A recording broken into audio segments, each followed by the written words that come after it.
மனநிலையில இருக்கிற பேரண்ட்ஸ்கள் தயவு செய்து உங்களோட ஆம்பளை பிள்ளைங்களுக்கு கல்யாணம் பண்ணி வைக்கவே வைக்காதீங்க. உங்க கூடவே வச்சுக்கோங்க. ஏன்னா சில பேரண்ட்ஸ்கள் தன்னோட பிள்ளை தான் மேலதான் 100% அன்பு செலுத்தணும்னு எதிர்பார்க்குறீங்க. வர்ற பொண்டாட்டி மேல அன்பு வச்சா சில பேரண்ட்ஸ்களால அதை ஏத்துக்கவே முடியல.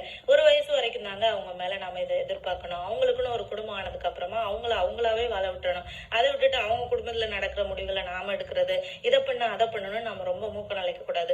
ஒரு பொண்ணு எனக்கு மெசேஜ் பண்ணியிருந்தாங்க. என்ன சொல்லியிருந்தாங்கன்னா, எனக்கு பிடிச்ச மாதிரியே என்னை வாழவே விட மாட்டேங்கிறாங்க. என் ஹஸ்பண்ட் இப்ப வெளிநாட்டுல இருக்காங்க. அங்க எங்களுக்கு ஃபேமிலியா விசா கொடுத்துமே என்னை அங்க போகவும் விட மாட்டேங்கிறாங்க. மாமியார் வீட்டுல இருந்தாலுமே ஏதாவது சண்டை போட்டு என்னை எங்க அம்மா அப்பா வீட்டுக்கு அனுப்பிடுறாங்க. ஹஸ்பண்ட் ஃபாரின்ல இருந்து இந்தியா வந்ததும் வாங்க நம்ம தனியா போலாம், வீடு வாடகைக்கு எடுத்து தனியா வாழ ஆரம்பிப்போம் அப்படின்னு கூப்பிட்டாலுமே அவரும் வர மாட்டேங்கிறாரு. என்னோட மாமியார் என்ன சொல்றாங்கன்னா, நீங்க தனியா வீடு வாடகைக்கு எடுத்துட்டு போனீங்கன்னா அடுத்தவங்க என்ன நினைப்பாங்க, நம்ம குடும்ப கௌரவம் என்ன ஆகும் அப்படின்னு அவங்களும் விட மாட்டேங்கிறாங்க.